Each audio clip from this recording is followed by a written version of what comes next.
essentially, yeah, this small workshop is split into parts, where we're going to be starting with the intro, a theoretical part and a practical part based on the specific and prepared example.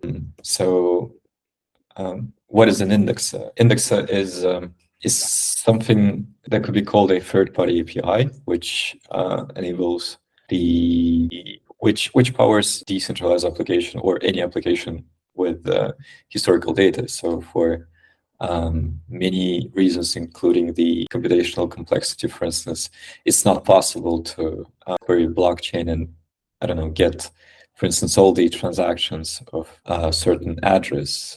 I mean, not only that, that's just a simple use case for any wallet, but there are a lot of like statistical decentralized applications as well, and this is not something. Those metrics is not something that you can query directly from chain, from node, and that's where indexes come in. So essentially, indexes, they fetch certain primitives of blockchain. So if it's a Cosmos blockchain, those are the events messages, handles those primitives and saves them to a database that is consequently that is having an interface, whether it's a graphical interface or like any other interface that is serving the applications. And obviously indexing is done block by block, so starting from all blocks and moving on forward. And this is exactly what SubQuery is developing, a indexer service. But not only it's an SDK for development. So obviously, when any project is being built, it's a good practice to validate it first locally, to run it in Docker or like anywhere locally, validate its logic, its output, and then consider hosting it somewhere so that it's powering the decentralized application. So query also offers two strategy of deployment, essentially. First one is a managed service, which is essentially a cloud for SubQuery projects. You can think of it as like any cloud, but that's really easy to configure, and that is really SubQuery friendly because you can pick a lot of specific parameters. And the second option is a decentralized marketplace. Essentially, it's a decentralized cloud with its own architecture. It's really a complex system, and it's not really a topic of this call, but yeah. This is a developed solution that anyone could read about on the website. SubQuery has a lot of features. It's really easy to work with, really easy to deploy. It's Docker friendly. It's multi-chain. So from a single project, you can connect to multiple blockchains. Those could be like heterogeneous blockchains. So for instance, you can connect to one that is of Cosmos family and the other one that is of EVM family, and aggregate its data like within a single project and make data queryable from this single project. It's really useful if you're developing something multi-chain, like a bridge, for instance.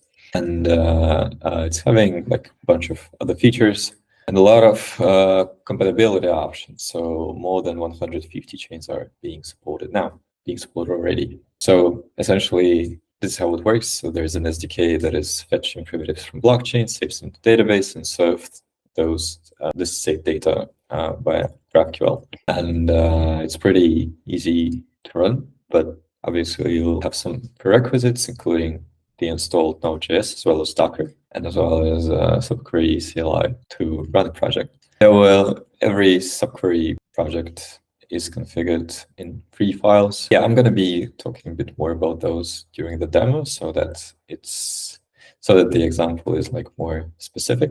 And what demo is going to be about, it's the starter project that attempts to index the message execute contract message and its associated events on Stargaze blockchain. So the project is open sourced and it is available under this link. All right, I'll be proceeding to demo time. So any additional words while I'm doing the configuration? My VS Code should be visible now.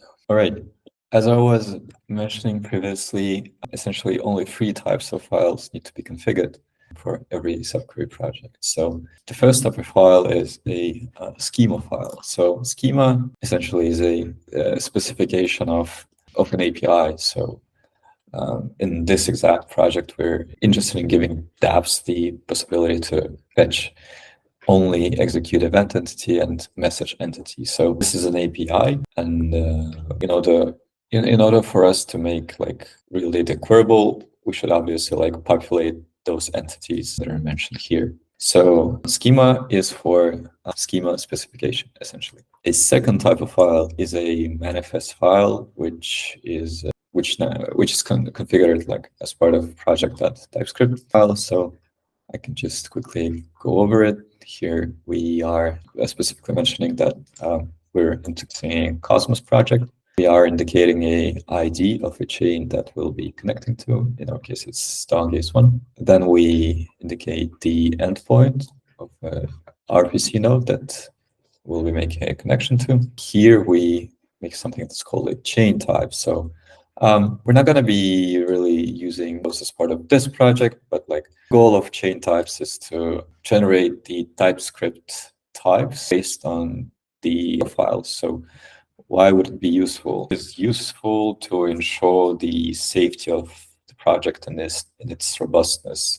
So since the types will have like the specific like properties, and this is a TypeScript and this is a language, so safety of the code is ensured, and that means that there is no possibility in the runtime to fail, essentially. Moving on, in the data sources object, we are configuring like what exactly we need to index. So we're going to be starting indexing from this block. Picked it up because I found a specific transaction that will be handling. So the handlers themselves are configured under handlers object. So the first handler is a handle event. We'll be handling the Cosmos event of type execute with the message filter, message execute contract. And same is going to be happening with the Cosmos handler. Here's a small typo, actually. Here should be a different handler name. So he will be handling a message and a specific message execute contract. So what does it mean? So it means that the indexer is a connection to a blockchain. It goes over the blocks. It checks all the messages and events, and obviously checks whether those are compliant with our filters. So namely the specific message type. And if those are complied, it takes like this specific primitive as a parameter and pass it to a handler, a TypeScript function. So those TypeScript functions are configured as part of like third type of a file, which is called a mapping file. And those are again the functions, and those are configured under the TypeScript files as well. So in our case, we're having two handlers. It's handle message and handle event. And since we've been having an issue here, a small typo, since we're here indexing events, we're having handle event handler here. And in the second example, it's the message that's being indexed. So we should rename it to handle message. But like anyway, you can give any name to it. So it just has to map all the functions. It just has to map like a function mentioned in the mappings files. So yeah, let me go through the example of a handle event handler. So again, it first accepts a Cosmos event as a parameter. It's going to be logging the transaction hash, so we'll be seeing an output here in terminal once it's running successfully. And it's populating database essentially. That way, making it queryable. It's populating the execute event entity that is manifested as part of a YAML file. It populates ID, block height, TX hash, and also populates the contract address. If we're not having any errors here, it populates the contract address based on the contract. It takes the attribute an event with a key contract address, and if it finds such a key, it takes its value. So this is how the contract address is populated, and this is where we get the data. So right after that, it just saves data to a database and make it queryable. All right, so I went over all the main files, and we can run a project now. The simpler the simplest way to do it is to run via Docker Compose. Docker Compose files are usually pre-configured. We're having 3 services that we're going to be running simultaneously: a Postgres database, an index itself, and a GraphQL engine. There's also a quick start command, which is called def, which is essentially consists of 3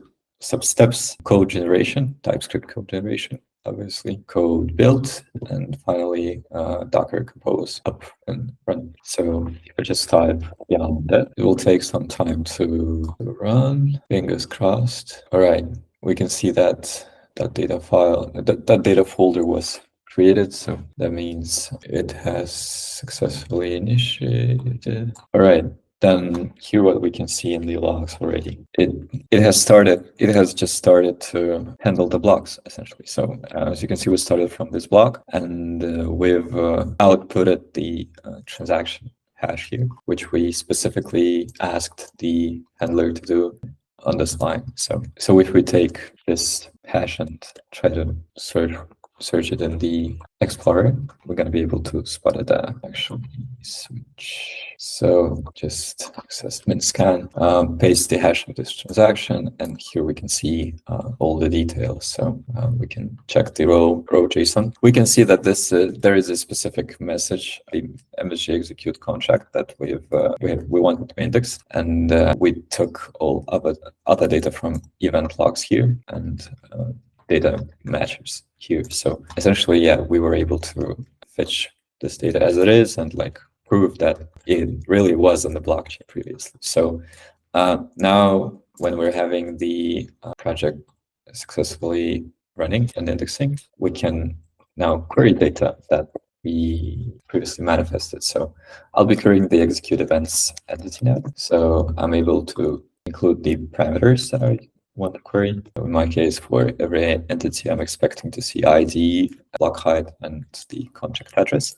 So if I press play now, we can see that here's an ID, here's a block height, and this is a specific contract address that is being involved. So since we're now having the atomic data, we can do anything with it. We can group it, just like we would group it, for instance, using SQL or any other query language. And this is exactly what can power the decentralized applications and enable data that is not really queryable right from the node. So, well, yeah, that's mostly from my side. Does you have anything to add? Yeah, and I really like how you can specify the indexes in the schema.graphql file to optimize the queries that happen against your database. So you can index the properties that you'll be querying against, and that helps you have a more performant backend. And I also like GraphQL a lot because, front ends built in React and other similar front end frameworks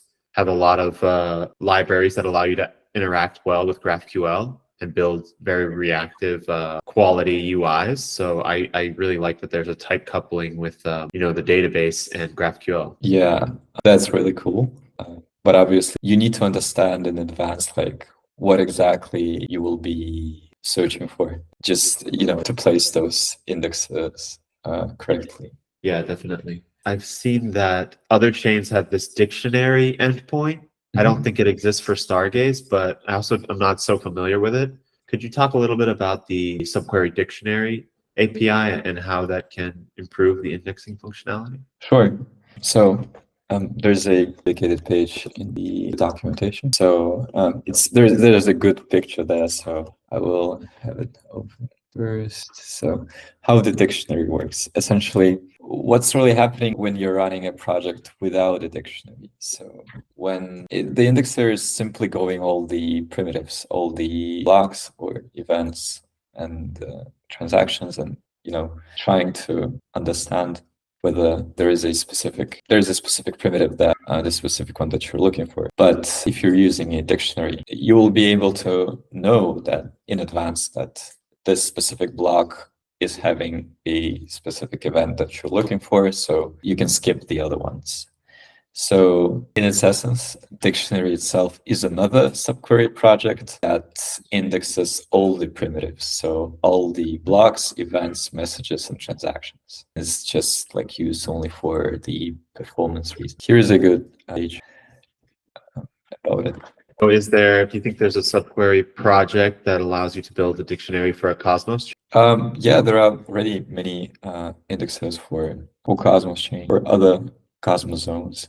Awesome. Yes, we can take one as a template and use for Stargaze to improve the performance. Awesome. Yeah, that would be nice to have on Stargaze. Also, there's something that's called, there will be two upgrades in the near future. So there will be Dictionaries V2. I'm not really familiar with this update, but it's something to do with schema. It's more performant. Anyway, it's not live yet. And the second thing is a data node. So data node is again something that is in development. It's a fork of a node with some additional methods to query data. I'm not really sure what specific methods are included as part of the data node, but something to be announced. And those two things are developed to replace in the dictionary in the future. So the dictionary service is something that is just continuously running, I guess, and storing this dictionary cache of data. It's something that it's kind of like an indexer itself in that it's constantly running and looking at each subsequent block. Exactly, yeah. As I previously said, there's also a multi-chain feature that could be interesting. And other stuff that is available, like here in the documentation. The documentation is being continuously updated. And we also have a great community in Discord that is helping with the development. So if there are any questions from Stargaze communities or positions, any technical inquiries, the SubQuery community in Discord would be very happy to answer those. Yeah, it's awesome. We have several protocols that we want to deploy across several chains. We also have a roadmap for deploying protocols on rollups. And I am pushing internally to have SubQuery be the service that serves all of those different apps. So yeah, I'm very excited to continue working with software. And I think it's something we can push onto the community, onto the Stargaze community, to have them kind of leverage it and see how it can be useful for their use cases. That would be really great. And yeah, we're looking forward to more collaboration in the future as well. All right. So for those who will be listening to this in the future, thanks a lot. Again, there is a good documentation available as well as a supportive community in Discord. Thanks a lot. Thanks, guys. Thanks, SubQuery.